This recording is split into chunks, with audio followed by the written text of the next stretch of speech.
I know, I don't like to do mods on this channel, but what about mods with historical importance? What about this enormously influential period in the 90s when third-party content was distributed on the internet at 2.5 kilobytes a second for nothing by passionate fans? See, when id Software released Wolfenstein 3D, there was a not insignificant number of people who tried to create custom content. Levels, graphics, whatever they could hack the game into. So, id Software Dark Scion and genetically enhanced future hominid, indifferent to the whims of Cosmic Boundaries John Carmack, decided to make the Doom engine as moddable as possible. All the game's resources, graphics, sounds, music, levels, were all placed into a file called a WAD, which is short for Where's All the Data. This led to people making programs to modify Doom. DEU, or Doom Editing Utility, was the first level editing program released for Doom. It came out about a month and a half after the game itself. Obviously, we've seen terrible Doom shovelware on the channel, but that's not what I want to look at today. I want to look at that real shit. In the early days, people made bad levels, sure. But they also made things that impressed the designers, like Star Wars Doom. In the early days, these were called TCs. Total conversions. It was what we called mods back when FPS games were all called Doom clones. Star Wars Doom is kinda cool to look at, right? This came out in 1995, so it's slightly ahead of the more trashy early TCs. Also, if I play it with the sound on...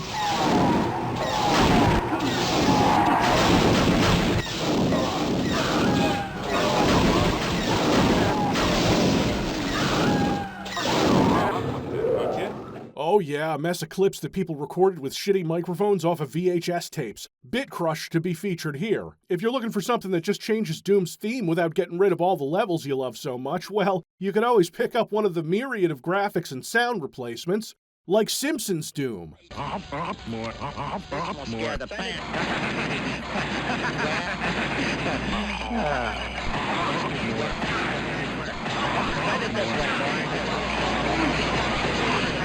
Oh, that sounds great. What about South Park Doom?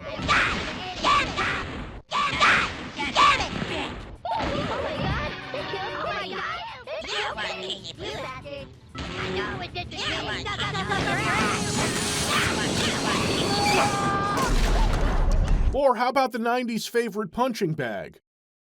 The one that didn't blow the president.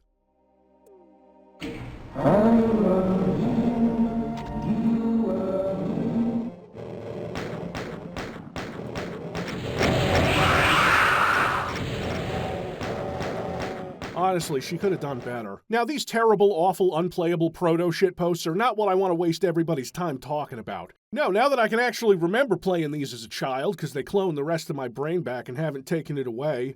Yet. He's waiting until I go to sleep. No, I'm not. Here, have some warm milk. No. Okay, how about some ether? Oh shit, yeah, soak a rag for me. I'll be back tomorrow. What was I talking about? Oh yeah, Doom modding, which would grow a community that would become so big and so creative that it would be able to produce things like Ashes 2063 and Sulaco, both running on the king of advanced source ports, GZ Doom. Oh, my mistake, UZ Doom. You know, they just took out half of my brain and I'm still not stupid enough to try and put ChatGPT code into a GPL project. Like, what the fuck are you even doing? So to start off the proceedings, I'd like to take a look at what I consider to be an average mid-90s Doom TC. It's not the best, or the worst, but I think it's emblematic of the time. Evil Dead is one of Doom's cited inspirations. I mean, you have Chainsaw, and in Doom 2 you have proper boomstick. It's like peanut butter and Gelignite.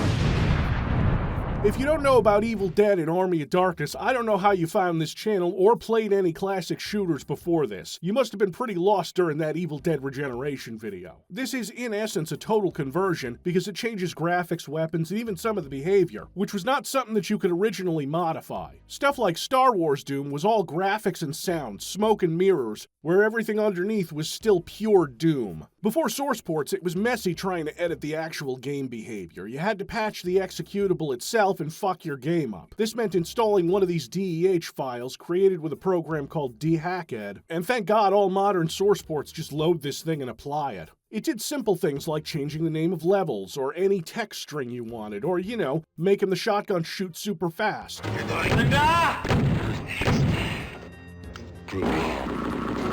Yeah, this is the shotgun, not the double-barreled, because this is a Doom 1 mod. They replaced the shotgun graphics with the super shotgun graphics and removed reloading entirely to be as faithful to the movie as possible. Bruce Campbell only reloads when it's cool. You start off with the cabin from the movies, yet you already have the metal gauntlet Ash gets later.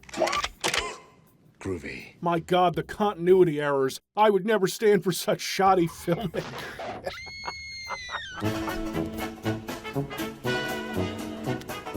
I mean, it's fine. It's not really detailed, but they got the layout of the cabin mostly right. Grab your Necronomicon. Necronomicon Ex Mortis, the Book of the Dead. It's a key now. Then grab Linda's necklace, which is also a key, and an amulet from Hexen, and then kill these Hexen centaurs. I can't stress how cathartic it is to kill these things in one blast from a shotgun. Because they're imps. The graphics have changed. Unfortunately, the hitboxes haven't, so this wide target only lets you hit like this much right here. Then, more Hexen enemies. These replace the Cacodemon and function identically. When you do beat the first level, you're transported back to medieval times in Arthur's castle to do battle. Now, while this mostly basically follows the story, it is mostly an excuse to run around levels shooting hordes of monsters. Skeletons that replace pink demons and barons of hell. Hexen graphics that overwrite imps, cacodemons, and lost souls, and that's it. Like I said, it isn't bad, especially when compared to stuff from the era, but it is primitive and kind of a slog to play after a while. The third level, the pit, not to be confused with the pit from Doom 2, takes place inside this thing from the movie and has expansive underground areas that you'll find eventually after going through a giant fuck-ugly maze of the same two monsters plus a ton of switch hunts that don't seem to make a lot of sense. Yeah, run all the way back to the beginning behind this silver wall to press a button that raises a platform in this blood pool on the other side of the map. Very cool, thank you, Army of Darkness, Doom. You gather weapons that mostly act like Doom weapons. The shotgun's a little faster, the pistol is absent, the chain gun is replaced by a Winchester because Ash can fire those like an automatic weapon without needing to reload. A heretic crossbow with explosive arrows, a torch that works like a plasma rifle, and the BFG that tosses big explosive bags like in the movie. Blow your butt, the kingdom come! It's gonna hurt! Blow your butt, the kingdom come! Now, explosive arrows are pretty scarce throughout the episode unless you need to take down Bad Ash, who replaces the Cyber Demon. Because then the game will give you tons of them, wanting you to rocket duel the Cyber Demon. How about no? How about fuck you? Good. Bad. I'm the guy with the gun. And then, even more questionably, when you revisit the castle later to face him, there's a crusher at the entrance. I never have to fight Bad Ash. Later, boner.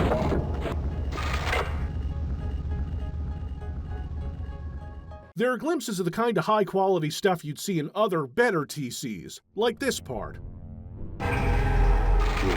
Whoa. Wrong book. How did they do that? I had no idea, so I cracked it open in Doom Builder and looked.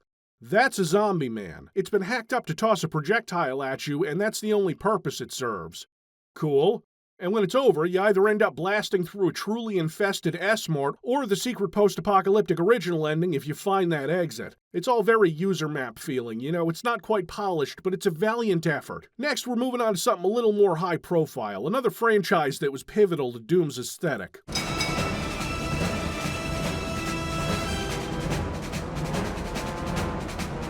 Now, this is the stuff legends are made of. A man by the name of Justin Fisher created the Aliens TC. It is considered the very first total conversion, coming out in 1994 around the same time as Doom 2. It drove the burgeoning community absolutely wild. And I know because I was a young kid playing this thing. This was still Doom, I guess, but it did a lot of interesting things that a lot of future TCs wouldn't be able to live up to. Let's start with the fact that you enter this huge level, starting at the landing pads, and while you're still searching for keys to open doors, there's no enemies. The first level of this TC exists to build tension, like in the movie. And it's great. Little snippets of movie quotes play, like when you get to the end of level 1, Apone chimes in, Sir, this place is dead. Whatever happened here, I think we missed it. That is D-Hackhead stuff. That's one of Doom's props repurposed to be invisible and play a voice clip when you get close. And while it doesn't quite look like that movie, you know, because it's Doom, it tries very hard with some custom graphics. It's still 1994 and nobody could align textures properly, so yeah, it looks like this. I don't know why the railing textures have disappeared. You get all your Colonial Marine weapons. Pistol, shotgun for close encounters, pulse rifle and grenade launcher on slot 4 and 5, replacing the chain gun and rocket launcher. launcher, and the smart gun replacing the plasma gun. No flamethrower, unfortunately, we just weren't there yet, it couldn't be done. And if you keep your eyes open, you'll have all of these weapons by the time you see your first xenomorph. Unlike Army of Darkness, this follows the movie very closely. First level is scoping out the empty colony. The second is when the Marines find the hive and everything goes to shit.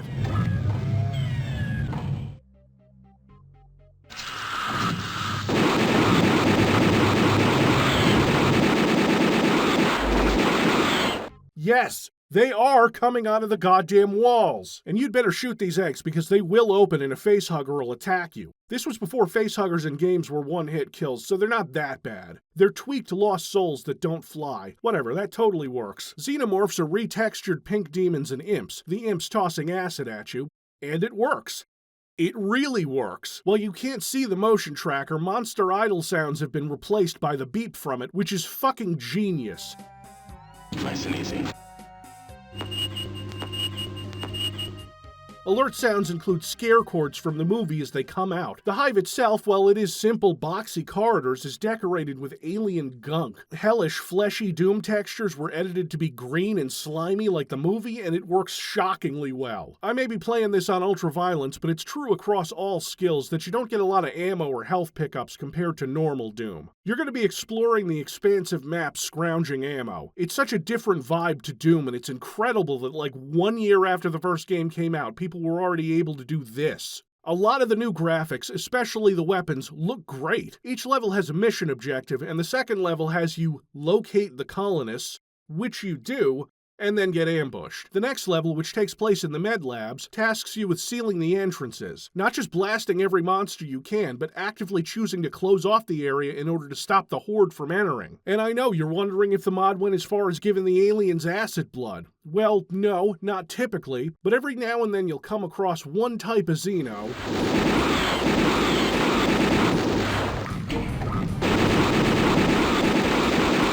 They look like all the other drones, so you're encouraged to stay at a safe distance regardless. Scenes from the movie are recreated surprisingly well, and probably to the best of anyone's ability at the time it was released. You escape the med labs in the little pipe that Bishop used to get to the communications array. Once you've sealed off the med labs, the next level takes place when the aliens finally attack operations, and it's where my only real problem with this TC starts. The levels get very big, very confusing, and hard to navigate. Most of this level takes place in vents. Oh, and of course, even with an auto map, this is confusing. You have to find a switch that opens a small area that'll bring you to the yellow key you need to exit. The confusion doesn't stop there because the next level where you have to escape to the landing pads is even bigger and has even more side areas and places to find. But unlike most Doom WADs, not every area is full of monsters. They'll find you, but there's always that tension in the air. The aliens are around and your ammo supply is pretty fucking low, and you can hear them around, breathing, setting off the tracker. There's a reason why game devs were hitting up Justin Fisher in the 90s. This is years ahead of its time. Except the secret level, but that was made by somebody else. It's the derelict ship from the movies. You know, if it sucked and didn't look anything like that ship. Running around completely blackened tunnels to set off triggers to lower floors into other blackened tunnels until you finally come upon a nest, and then, no, wait, to open up the next area you need to go to the other side of the map and run through blackened tunnels to open up more blackened tunnels. But then, then is when things get interesting. You get to fight the Queen early and dirty. Suck smart gun, bitch.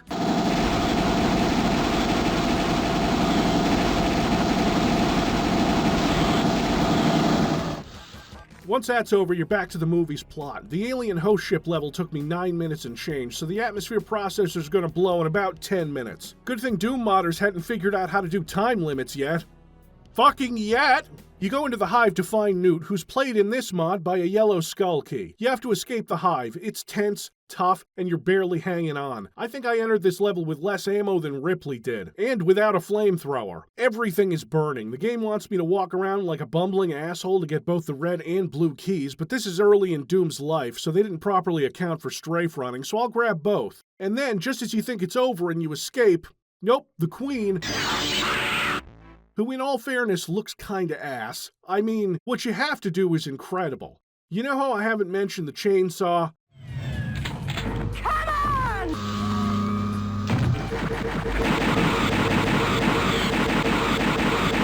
Okay, so if you don't have the ammo, you go and grab it, and you can't unselect it, so you have to kill the queen with this. It's not easy. The queen basically acts like a Baron of Hell with a melee attack and a ranged fireball that does a lot of damage. Of course, I still did it because I've done it a dozen times before. I played the hell out of this as a kid. The first and one of the best TCs ever made. It was so early in the life of modding that Fox didn't even care. They didn't try to destroy it like they did with this Aliens Quake TC, which Fox buried completely, which is why I can easily find it and get footage to show all of you. While the Aliens TC didn't push the available modding tools to their limit, other attempts would be made. Especially with Aliens. I wasn't even going to talk about this, but I found it in the WAD archive and oh boy. Where the Aliens TC was a masterclass in third-party user content, Aliens Doom 3 Aliens vs. Predator is fucking banana pants insane. Justin Fisher has nothing to do with it. All that fancy dehacked stuff from the Aliens TC has been amplified in the same way that someone might power up an appliance until it results in a mea culpa that causes them grievous bodily harm.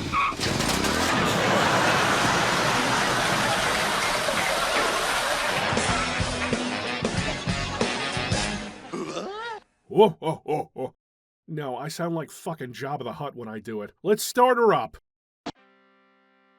Oh, what the fuck? Yeah, dual pistols, that's new. Also, I'm Ripley, I have 999 health, and we've started in what looks like the boss room. But hey, I think that's a flamethrower. Smart gun, let's rock. Okay. Let's rock!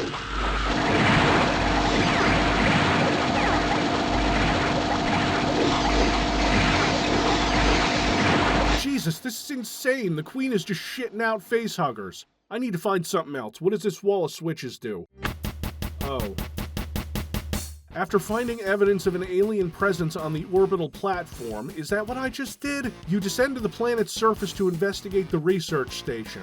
None of this matters. The levels in this are borked, chaotic, and feel like they're held together with silly putty. Here's the thing though.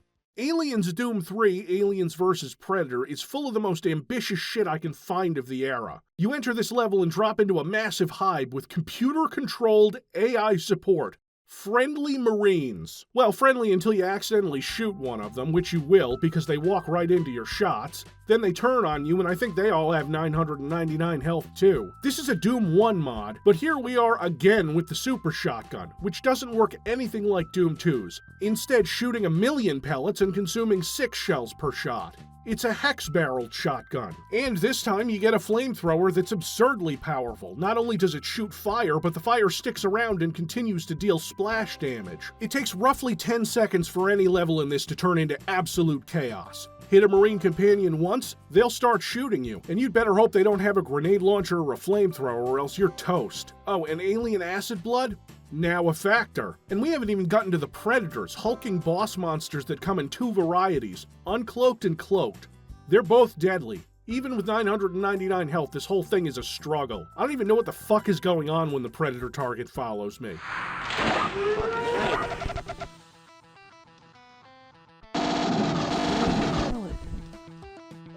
Where's the turret?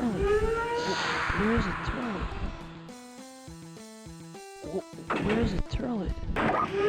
Where's the turret? Ow! Ow! Definitely ow! Where's the turret? This level, and all levels, are pretty ugly. Health is hard to come by, so I'm exploring and... Wait, are you...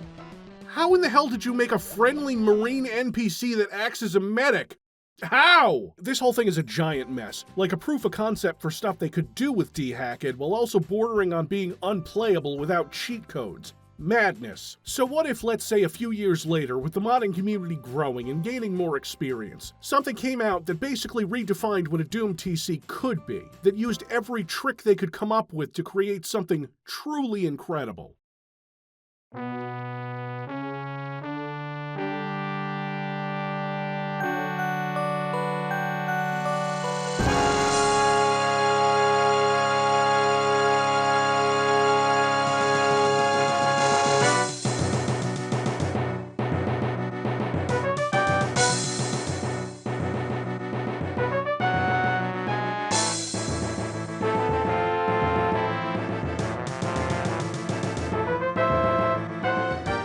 What could be more diametrically opposed to Doom's entire essence than Batman? The superhero that doesn't use guns or kill. Well, this mod gets one of those right. Batman Doom, released in 1999 by the Ace team, is widely regarded as one of the best Doom mods to ever exist. It's probably the first time you could play a Doom mod and be fooled into thinking it was an original game. You know, aside from all the Doom textures still in there. Just imagine booting this thing up and being greeted with this.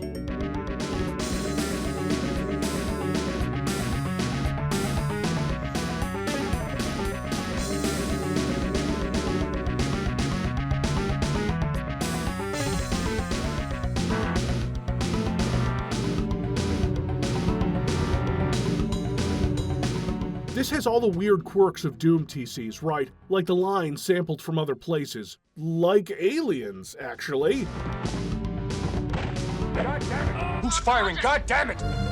Get him! There they go over there! Get him! I don't really care if a mod uses this stuff. It's not like William Hope's gonna get royalties, and neither is Bill Paxton. Sure, there's some stuff pilfered from places, which doesn't bother me because everything else on display is beautiful. The art is comic booky, but great. That's not to mention the levels.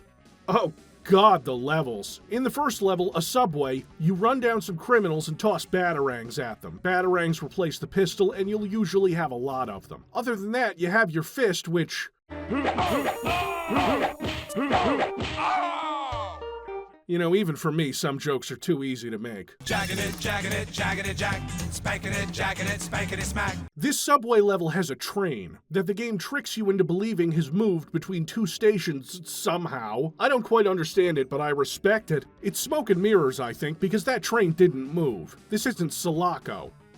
Actually, that train didn't move either, but whatever. Batman Doom is also the biggest and longest of these mods. It fully replaces all 32 levels of Doom 2 and splits them into 7 chapters that are all based around catching a villain from Batman's Rogues Gallery. Each of these chapters starts in the Batcave, where you just kind of look at a screen and see who you have to capture. And I do mean capture, because they've set this up so that none of the enemies add to the kill count. Because you're Batman. Poke around each of these Batcave stages because every single one has a secret that'll give you access to new weapons early or power-ups. So first up, Killer Croc, and of course... Bet your ass there's a sewer that's like Killer Croc's vacation home. All of these maps, especially for something made in the late 90s, are top shelf. They look great. There's bits of detail in the environments, especially outdoors, that look like professional work. Makes sense, the team that made this went on to found their own development studio, and they're making shit like this now.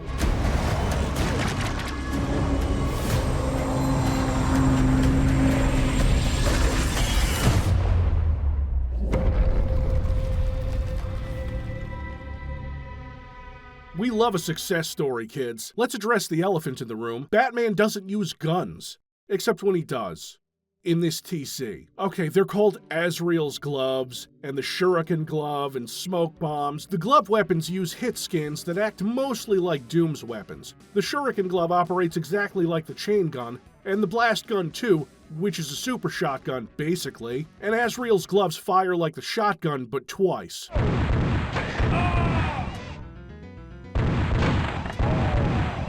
And also a flamethrower, which I guess is non-lethal? Nobody tell that to the LAPD. When I say this doesn't feel like Doom, I gotta point to the very first boss fight against Killer Croc. Now, out of context, it's not gonna sound as impressive. I threw a rock at him!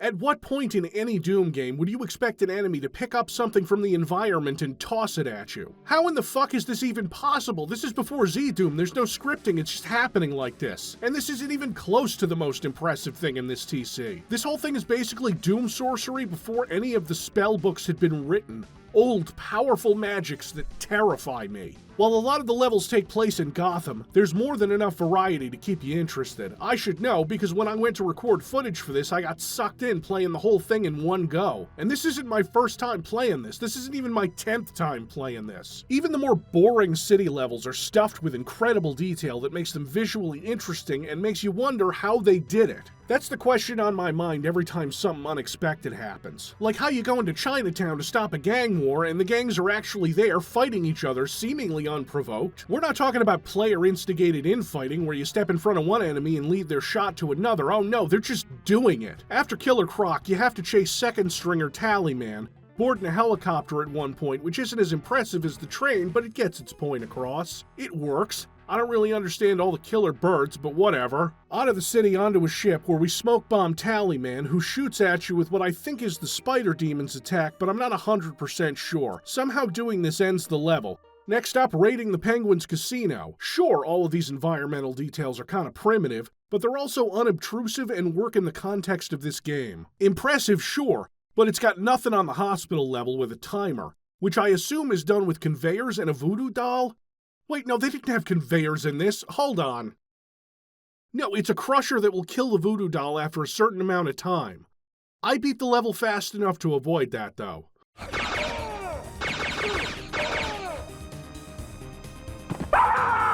Okay, but how in the hell did they make falling damage happen?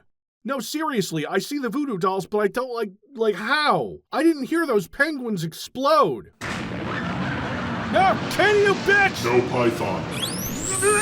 Another boss fight that feels nothing like Doom is Penguin bombs come out and Penguin rides a helicopter onto the roof. Yeah, all the boss fights are unique. I can kind of piece it together, right? Because all this is using existing Doom code to do something different. There's something in every chapter that makes me stop and just marvel at what they were able to do. In a haunted house ride in Scarecrow's chapter, I know they're using a moving platform to do this, but it looks so fucking good. Scarecrow has kidnapped the mayor. As Batman, you gotta save him, but also keep him from getting harmed because he will explode if he takes too much damage and then you're fucked. Scarecrow has Revenant missiles, which makes him especially dangerous, but then, I have saved Major Kroll. I think they mean Mayor Kroll. As you ride the Batmobile back home, you pick up a police radio call. The Scarecrow has escaped. Your mission seems endless.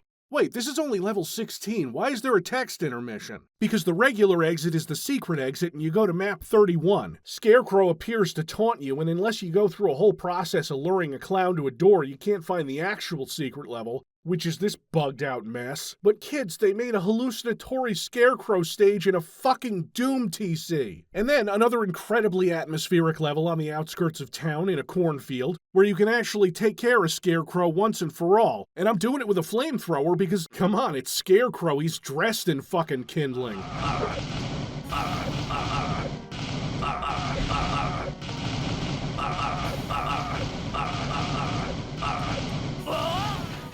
Two-Face is up next, and you're fighting through a prison, the city, and... The coin says you lose, Batman. We'll see about that. The city levels seem more ambitious as they go on, since this one hides little teleports between floors to give you the illusion that it's a continuous space. Two-Face is probably closest to being a cyber demon since he's got a rocket launcher. Oh yeah, but somebody's got a much higher pain chance than the old cyber demon, doesn't he? Gonna make both your sides match, bitch.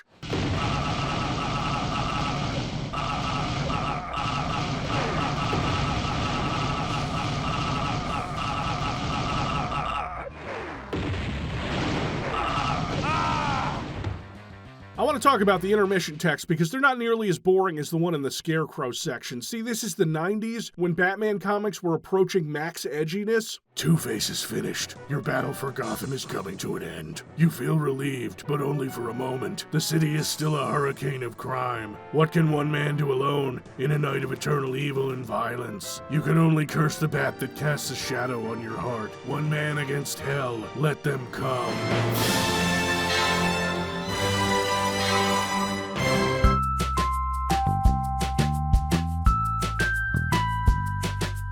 The next chapter's about dealing with the Joker, and the first level of that is about destroying Axis chemicals, and when I say destroy, holy shit.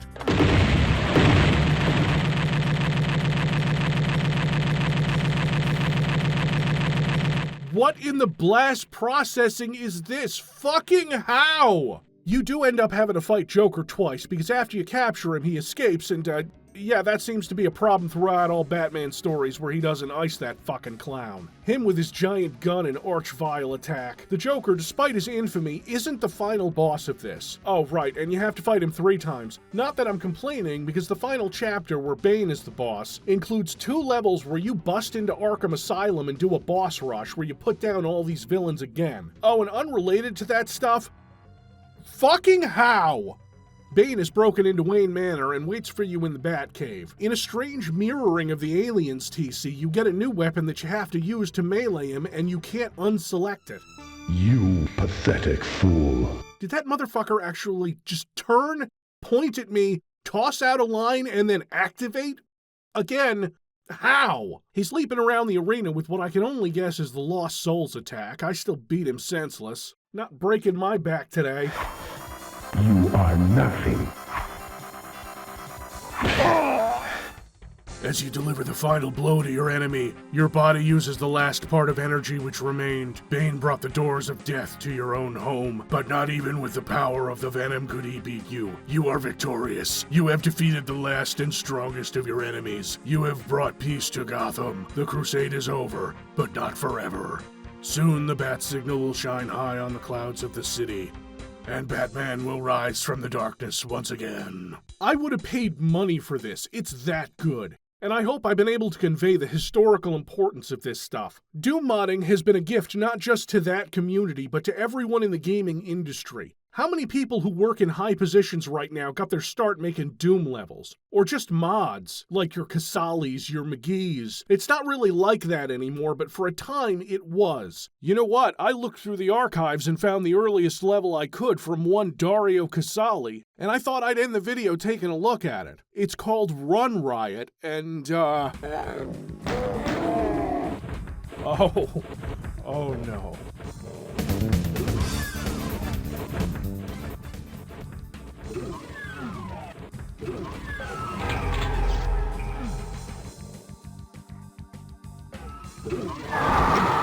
Oh, I guess this shit started early.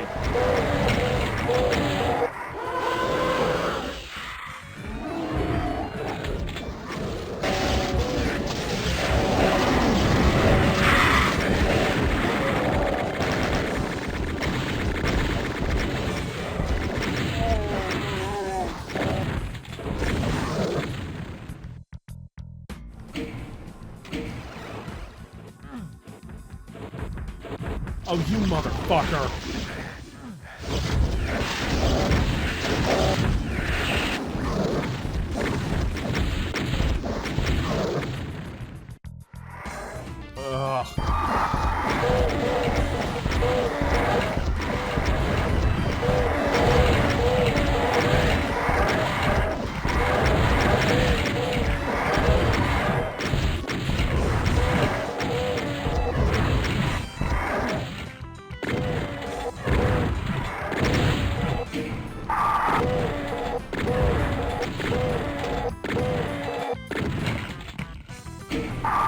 God damn you, Casali.